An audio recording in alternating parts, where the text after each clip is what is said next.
வணக்கம். நம்ம டீ கிடைக்கல ஆடிப்பெருக்கு கொழுக்கட்டை தான் பண்ண போகிறோம். அதுக்கு சின்ன பேன் எடுத்து அடுப்பில் வச்சு பற்ற வச்சாச்சு. பேன் சூடாகிட்டு இருக்கும்போதே ஒரு 3 டீஸ்பூனு துவரம் பருப்பு,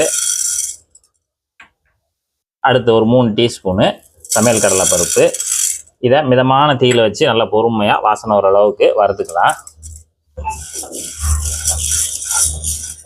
ஒரு 3 நிமிஷம் நல்லா வறுபட்டுருச்சு. நல்ல இந்த அளவுக்கு நல்லா லேசாக ப்ரௌனாக வறுபட்ட உடனே அதை அப்படியே எடுத்துகிட்டு வந்து தனியாக தட்டிட்டு நல்லா ஆற வச்சுக்கலாம்.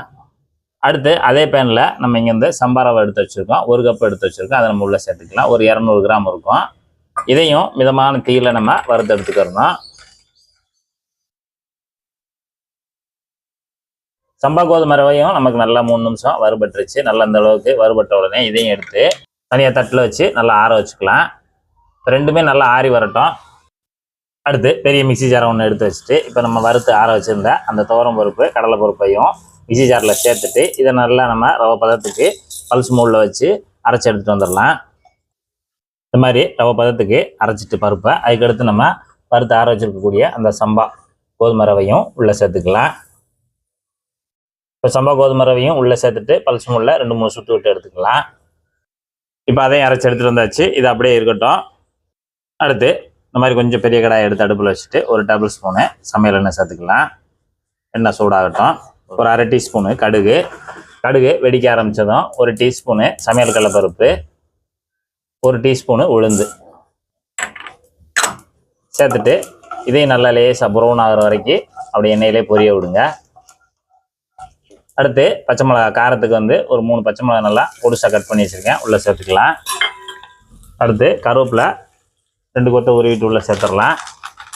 சேர்த்துட்டு லேசாக ஒரு பரட்டி விடுங்க.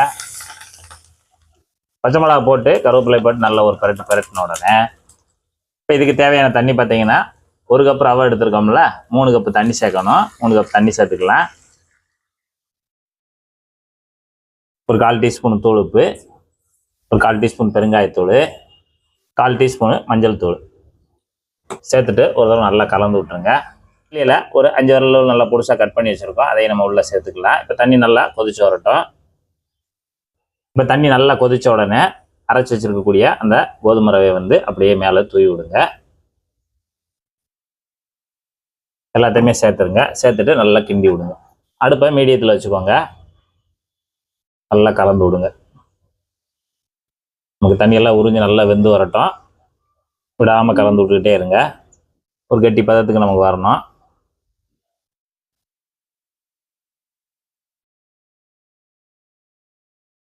இப்போ நம்ம ரவை சேர்த்து ஒரு 5 நிமிஷம் ஆச்சு. 5 நிமிஷத்தில் நல்ல அந்த அளவுக்கு கெட்டி பதத்துக்கு வந்துருச்சு. வந்த உடனே ஒரு சின்ன கேரட்டாக 2 கேரட் எடுத்து துருவி வச்சுருக்கோம், அதை உள்ளே சேர்த்துக்கலாம். அந்த இடத்துல அடுத்து பார்த்தீங்கன்னா 2 சில்லு தேங்காய் எடுத்து நல்லா பூ போல துருவி வச்சுருக்கோம், அதையும் நம்ம அந்த இடத்துல சேர்த்துக்கலாம்.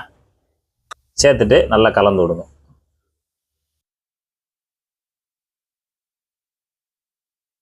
தேங்காய் துருவலும் கேரட் துருவலும் நல்லா மிக்ஸ் ஆகட்டும். கேரட் துருவலும் தேங்காய் துருவலும் போட்டு நல்லா இப்போ மிக்ஸ் பண்ணி விட்டோம். இந்த அளவுக்கு நல்லா மிக்ஸ் பண்ணிவிட்டு இப்போ நம்ம ஸ்டவ் ஆஃப் பண்ணிவிட்டு இதை கொஞ்சம் ஆற வச்சுக்கலாம். ஆறட்டும். பார்த்தீங்கன்னா ஓரளவுக்கு நல்லா ஆறிடுச்சு. உருண்டை பிடிக்கிற அளவுக்கு ஆறிடுச்சு. இந்த அளவுக்கு நல்லா ஆறின உடனே கொஞ்சமாக எடுத்துகிட்டு நம்ம கொழுக்கட்டை ஷேப்பில் இந்த மாதிரி கை கொழுக்கட்டை மாதிரி செஞ்சுக்கலாம். கை கொழுக்கட்டை மாதிரி செஞ்சு வச்சுக்கலாம். நீங்கள் உருண்டையாக பிடிக்கினாலும் பிடிச்சிக்கலாம். உங்களுக்கு தேவையான ஷேப்பில் இதை ரெடி பண்ணிக்கலாம். கொஞ்சம் ஆறுனா தான் நமக்கு உருண்டை பிடிக்கிறதுக்கு நல்லா வரும். இந்த மாதிரி இதே மாதிரி உருண்டை பிடிச்சிட்டு நம்ம எல்லாத்தையும் எடுத்து வச்சிடலாம். அடுத்து ஒரு ஸ்டீமர் வச்சுட்டு நம்ம தேவையான அளவு தண்ணி சேர்த்து இப்போ தண்ணி வந்து நல்லா சூடாக்கிட்டோம். மேலே இந்த மாதிரி கண்ணு உள்ள தட்டை வச்சுட்டோம். இப்போ தண்ணி நல்லா கொதிச்சிருச்சு. இப்போ இதில் மேலே ஒரு இலையை மட்டும் வச்சுக்கலாம். வாழை இலையை வச்சுக்கோங்க. இல்லைன்னா நம்ம இட்லி துணி ஏதாவது இருந்துச்சுன்னா அதை கூட வச்சுக்கலாம். கொழுக்கட்டையாக செய்து வச்சுக்கக்கூடிய அந்த ஒவ்வொரு துண்டுகளையும் எடுத்து அப்படியே மேலே வச்சுக்கலாம். நீராவியில் நம்ம வேக வைக்கணும். முக்கியமாக பார்த்தீங்கன்னா ஏன் நம்ம 2ஆம் தர நீராவியில் வேக வைக்கிறோம் அப்படின்னா வந்து நமக்கு அரை வேக்காட்டில் தான் ரெடி ஆகிருக்கும். இப்போ நம்ம நீராவியில் வேக வச்சோம்னா ரொம்ப நேரத்துக்கு சாஃப்டாகவே இருக்கும். நம்ம கொஞ்சம் சாப்பிட லேட்டானாலும் நல்லா சாஃப்டாக இருக்கும். அதுக்காண்டி தான் நம்ம ஒரு தடவை கிண்டி எடுத்துகிட்டு திருப்பி நீராவியில் ஒரு தடவை நம்ம வேக வைக்கிறோம். எல்லாத்தையும் நல்லா அடுக்கி வச்சிடலாம். இப்போ ஒரு மூடி போட்டு 5 நிமிஷம் நீராவிலே நல்லா பக்குவமாக வேக வச்சு எடுத்துக்கலாம். இப்போ நமக்கு 5 நிமிஷம் ஆச்சு. 5 நிமிஷத்தில் நல்லா நீராவியில் வெந்து ரெடி ஆகிருக்கு. இப்போ ஸ்டவ் ஆஃப் பண்ணிவிட்டு திறந்துக்கலாம். அருமையாக தயாராகிடுச்சு. இது கொஞ்சம் ஆறுனா தான் நமக்கு நல்லா இருக்கும். இப்போ எல்லாத்தையும் எடுத்து தனியாக எடுத்து வச்சு ஆற வச்சுக்கலாம். ஆடிப்பருக்கு சம்பா கோதுமை ரவை கொழுக்கட்டை சூப்பராக ரெடி ஆகிருக்கு. நல்லா அருமையாக சாஃப்டாக ஜம்முன்னு ரெடி ஆகிருக்கு.